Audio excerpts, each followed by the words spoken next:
Welcome back. I am theundj, and this is Confessing Lies or Telling Stories. The world is still the same, crazy, distracting, and ever-changing. We got more videos. Let's get into it. When you realize that you are indeed more than your physical body, and you become thoroughly aware of that, then of course you realize that you really shouldn't fear death, because death is only the physical body dying, and you survive that process, that transition from this physical activity to another state of being. Lifeline is an exploration into these other energy systems beyond physical death.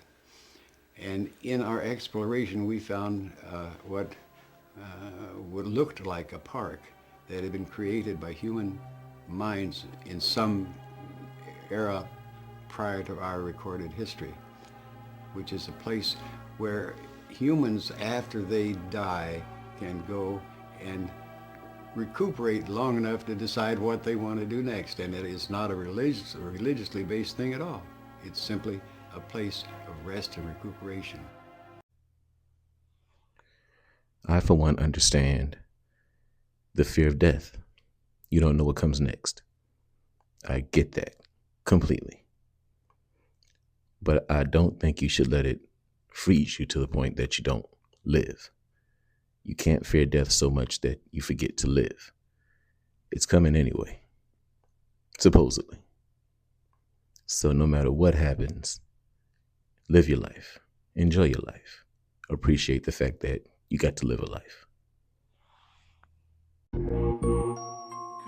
We've had a year that would test a lot of people. Illness in the family,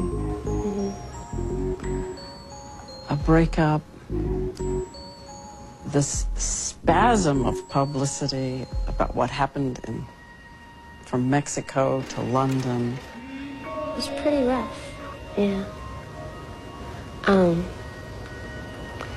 Yeah, it's kind of weird. Ah, weird. Hello. Oh my goodness. Hello. Ew, strawberry. Yeah, it was a weird time.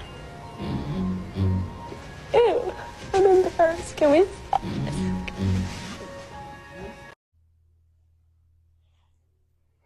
I don't know that much about her, but I do know that as soon as she said the word weird, that's exactly how she started to act. Completely changed. These trigger words are real. We don't know what they do or how they do it or why they do it. We just know that there's definitely a change when those handlers say those words or those actions or whatever. We watch the celebrities glitch out. The faker you are, the bigger your circle will be. Because pretending is the fastest way to become popular in a world full of people terrified of the truth.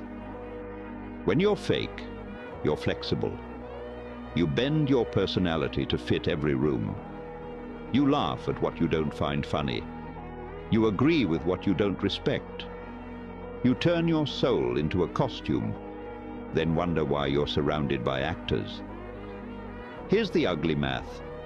The more masks you wear, the more people clap. The realer you are, the quieter it gets. The honest ones always have smaller rooms. But that quiet, that's not loneliness. That's the sound of a smaller circle full of people who actually know you. 100 fake friends will never be worth the few who've seen the real you and stayed. Choose the quiet. It's where the real ones are. Sorry to say it, but this is true. That popularity, the whole room just saying the same thing you're saying, everybody following the same trends. Yeah, you're popular. It seems like you have a very exciting life, but it's an exciting life of following, of not being authentic. And I just don't think it's worth it. My room has always been small or just me, and I'm just fine with it. I'd rather have me and a couple of real ones than the whole room clapping for me being basically just BSing everybody, saying what I know they want to hear. I'm not going to do that. You are outside the game altogether. You're sitting somewhere with a Coca-Cola or something like that, playing the game. But the avatar in the game is not you. It looks like you, and if you get immersed in the game, then you can identify with the avatar temporarily. So you do want to learn how to play the game well, if you want to be an expert in the game, but you can also step back and say, there's a world entirely outside the game.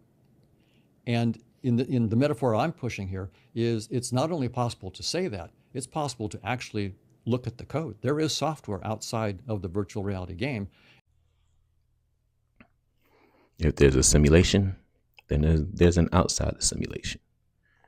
One can't exist without the other. So if we're inside something, then that means there's something outside of this. Whatever it is, that's what we're trying to find out. Creators, inventors, intruders, guardians, you hear all kinds of things. But we do know that what we're being told isn't right. And it's time to look for the answers. That's all we're doing here. Healing made me boring. At least that's what unhealed people think. See, healing made me less entertained. I don't find gossip entertaining no more. I don't find family drama entertaining no more. I don't find watching people crash out entertaining no more. I don't even find proving people wrong entertaining no more. I don't enjoy the arguing no more because I realized that I wasn't entertained, I was overstimulated. See, when you grow up in dysfunction, your nervous system make chaos feel like excitement. If ain't nobody arguing, something feels off. If your phone ain't ringing with another family emergency, it feels too quiet. If somebody ain't disrespecting you, manipulating you, or pulling you into some mess, your brain start looking for something to happen. That's not personality, that's survival. Healing changed that. Now my favorite sound is silence. My favorite notification is no notification. My favorite plan is a peaceful one. I don't need front row seat at everybody's problems no more. I don't need to know who said what. I don't need revenge. I don't need closure from people who enjoy confusion, because peace start feeling better than entertainment. Once your nervous system get addicted to peace, chaos start looking exhausting instead of exciting. Some people gonna call you boring. Some people gonna say you changed. And they right, because I ain't lose my personality. I lost my addiction to dysfunction, and that's one addiction I'm never picking back up. I've noticed that as I go along, I don't move slower. I just slowly move because I'm careful. Careful about who I give my energy to, who I allow to be around me, where I go, why I'm going there. I just slowly move, but it doesn't mean I move slower. I'm actually more efficient and better than I've ever been. But once you get rid of the chaos, the distractions, things just tend to calm down. And it doesn't require you to do everything quickly, think quickly, react quickly, move fast. That's how you make mistakes. So when people say, man, you've changed, you've gotten boring, cool. That means everything is moving faster than you. Gives you a chance to see things a lot clearer than other people. Let them move fast. Continue to slow down your pace. Continue to be more efficient.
This clip is far too long for what it showed. Yes, if I hear somebody trying to come through a door, I'm going to go check the door. Why? Because I'm going to defend my crib. But once I open the door and there's nothing there, and then everything shuts off, I'm not going to shut the door and continue to film it. I've already found out what I need to know. Time to go.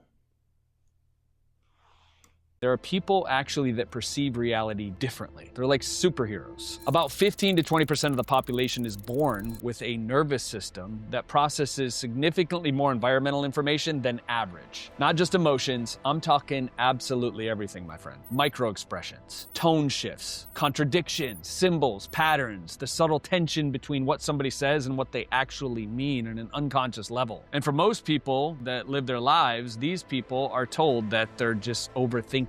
But neuroscience tells us a different story. When researchers actually placed highly sensitive individuals into brain imaging studies, they actually had areas of the brain that activated with more awareness and empathy and integration of information and meaning making. And that's both a gift and a burden. Imagine walking through life with the volume turned up 30% higher than every single person around you and not really being understood by every single person. Most people assume sensitivity is an emotional weakness. From an evolutionary perspective, it may be the exact opposite. And what's fascinating is that many of the history's greatest spiritual teachers and pattern recognition geniuses appear to share these similar traits that I've talked about. The deeper your perception, the more important your restoration becomes. Because what looks like sensitivity is often pattern recognition operating at a level that probably most people will never see. So the real question is how much reality are you perceiving that everyone else is just kind of filtering out? Drop it in the comments below. I love including clips like this, especially for my channel, because my subs, the people in the comments, just full of weirdos. And for me, that's a term of endearment. It is the highest compliment I can give you. If I call you a weirdo, that means you are something I do not see often, something I've never seen, something that stands apart from the rest. The highest compliment you can be paid is someone telling you that you're weird, abnormal, different. I love it. Okay, one more time.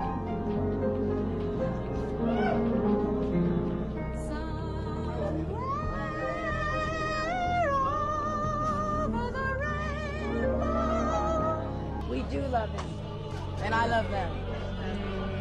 If you think it's for the publicity, you're out of your mind. Absolutely, because he's one of my most favorite people.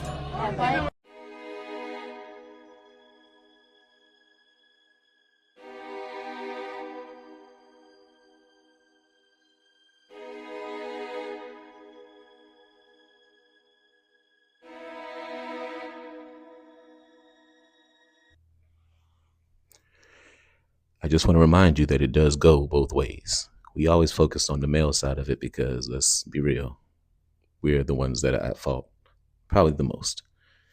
But it does happen the other way around. These female celebrities are just as dark, and they do whatever they want to do too. And they are inappropriate, just like the male side. It's everywhere, all ages, across all borders. This is what they do. You have mentioned that there's interdimensional potential. Could you expound on that? Multidimensionality, that kind of thing. The framework that I'm familiar with, for example, is something called the holographic principle. It derives itself from general relativity and quantum mechanics, and that is, if you want to imagine a 3D object such as yourself casting a shadow onto a 2D surface, that's the holographic principle. So you can be projected, quasi-projected from higher dimensional space to lower dimensional. It's a scientific trope that you can actually cross, literally, as far as I understand, but there's probably guys with PhDs that we could probably argue about that. But you have not seen any documentation that that's what's occurring? Only a theoretical framework discussion, yes. Okay. Not even the people up there know what the people up there are hiding. Not all of it. But you best believe they stay about 50 years ahead of us. Whatever toys we have now, they have toys that are 50 years more advanced than anything we've seen. So these things they're talking about, they completely go over my head. But I understand it's a weapon. I understand that it's technology that no one knows about. And I know that it probably didn't originate from normal circumstances. They obtained it somehow. Most likely from something advanced. There was only one rule to entering Earth. Forget who you are. Earth isn't just a planet. It's the greatest experiment in the universe. Consciousness came here knowing it would forget everything, to see if, even in total darkness, the light could be remembered. You chose your body, your family, your role. You entered as a baby and were taught fear and separation. Most forgot completely. God is inside you became, you are separate. But something shifted. Earth entered a new frequency. Across the planet, many arrived disguised as ordinary humans, waiting, sleeping. And now, they're waking up, remembering who they are, dreaming a new Earth into being, built not on fear, but on love. And if you're hearing this, maybe you're one of us. There's always hope. As long as there's us, there's hope. We can change all of it. We can't take any of it back, but we can surely change the trajectory. We do not have to go down this path. With AI, with how they're controlling us, with staying asleep, with blindly following, we can change all of it. Snap of a finger. All it takes is doing something different the very next day, consistently, and things will immediately start to change and stay changed forever. It started with us, it can end with us. Inadvertently captured off-air transmissions from the 1992 Bush-Clinton presidential campaign reveal Bill Clinton in the White House, exhibiting a demeanor reminiscent of someone in a hypnotic trance.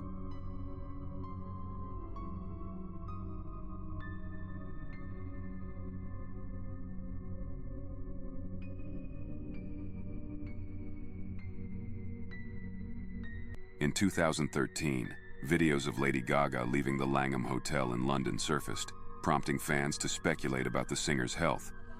One picture, Gaga, please. Stop pushing, boys. Gaga, when you got 8 days, can I have one picture, please? I think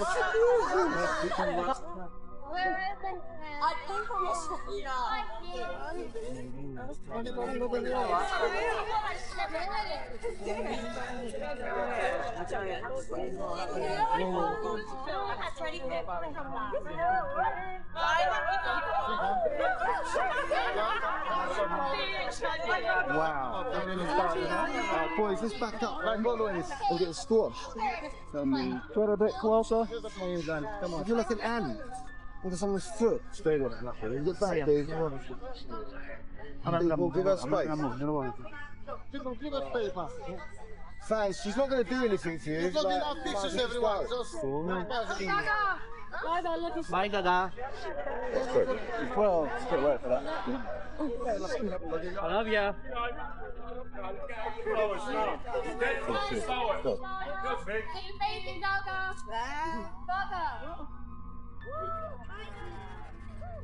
The most fundamental method of mind control is repetition.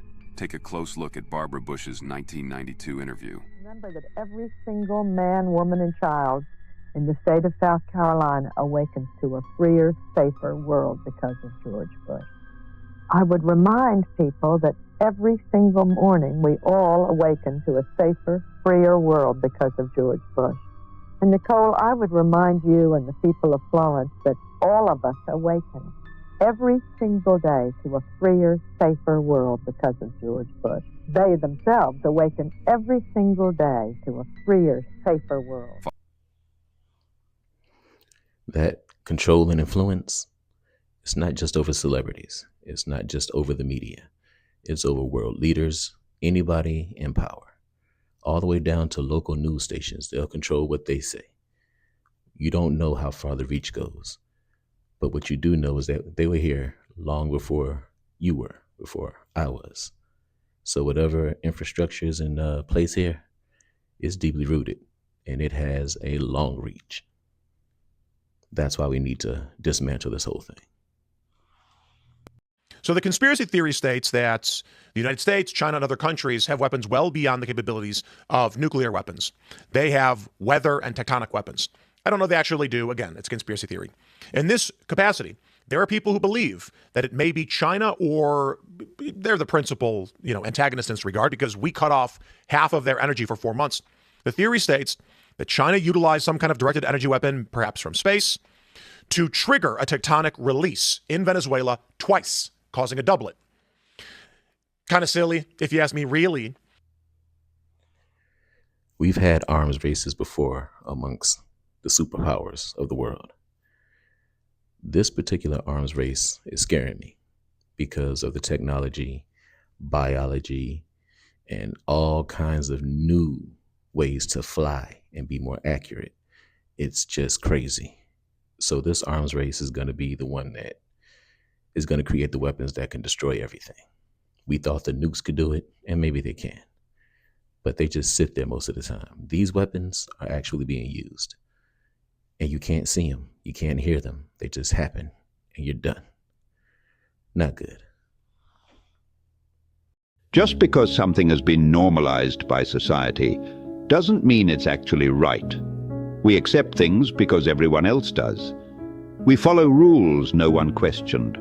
We live by standards that were handed to us before we could think for ourselves. And we assume that if most people do it, it must be okay. But normal doesn't mean good. It just means common. Most of what society accepts isn't based on what's right. It's based on what's convenient, what keeps things running, what doesn't challenge the people in power. So stop using "that's just how it is" as a reason to accept things. Question what you've been taught. Challenge what everyone agrees on. Think for yourself. The crowd isn't always right. Sometimes the crowd is just comfortable, and comfort has never been a measure of morality. Normal is not the same as good. Remember that. Yeah, I did it. I want to make sure. That you do not run with the pack on this one. I don't want you to just start conforming or get tired of arguing and just say, you know what, maybe you're right. Don't do it. Don't get tired. Just get silent. Stop trying to convince people. As long as you know, as long as you live it, as long as you move towards what you know is right. That's all you can really do. Other people, if they're observing you, maybe they'll follow. But do not waste your energy trying to tell other people what to do or how to think or any of that. Work on yourself.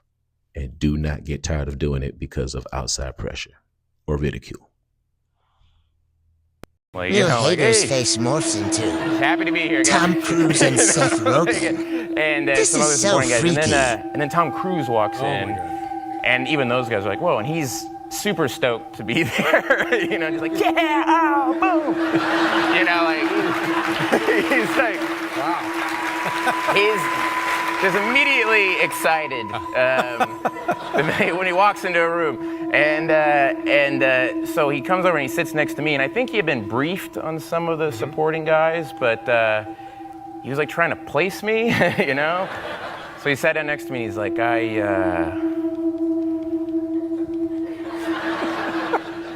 love your work. And I went, oh, thanks. I love your work too, Tom Cruise. Thanks. And I go, yeah, I'm friends with Judd Apatow and Seth Rogen, and they went to your house. He went, yes. They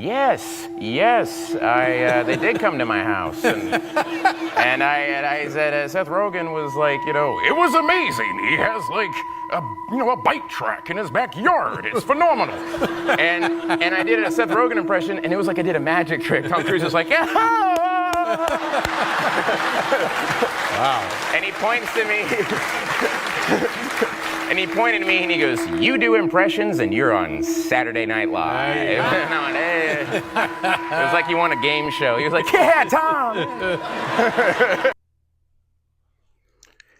Now this clip is it's crazy to me because everybody swears that this is the original clip.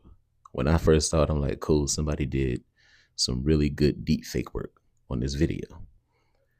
But then you start looking around and everybody promises that they saw this same video and they thought to themselves, I must be not low. And you know what the opposite of not low is. They thought they were not low. When they saw it, they thought they were tripping. But they're saying that this is the original video. And I saw his face morphed, and he's on that list of people who are supposed to be not human. So you let me know, do you remember this video from whenever it came out? Because it is long before AI. But I thought it had been tampered with. And it's split right down the middle. Half the people say deep fake, half the people say, nah, this is the original video. When I saw it, I thought I was tripping. I thought I was not low. So you let me know what you think. Let me know if you remember it. We've been shown what this reptilian entity looks like. There's a photograph of Salvador Dali, a real initiate. By the way, I studied with the same Kabbalist who taught Salvador Dali. She never showed me this. It's an image of a reptilian that he's holding up like this. And it's about, oh gosh, I don't know, 6-7 inches tall. Now, this reptilian, sort of where we have our third eye, has a protruding horn-like figure in the center of its forehead, on top of its head. That's called the proboscis. That comes off and goes into the eye, and within 2 weeks kills the human soul and takes over the memories and consciousness. That's why they call it soul scalping. And they have found really similar reptilians in animals that they don't understand how it's gotten into the animal's head, how it's gotten into their brain. Animals who were behaving strangely and had to be put down. So the whole thing is really mysterious. And those who have had the black eye very often start behaving differently. Now, have we seen Trump with the black eye? No. We've seen him with a red left eye. And is he behaving erratically? Oh, he's doing some really cool stuff, right? But also, 1 week he's coming out and talking about the evils of mRNA and what's going on in Israel. Then the next week he's saying crazy things about Gaza and promoting AI and mRNA shots.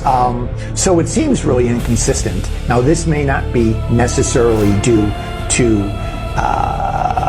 a virile parasite. It could be clones, and we'll come on to that in a moment. The thing I've said time and time again is that I believe that vampires are allegorical for adrenochrome harvesting.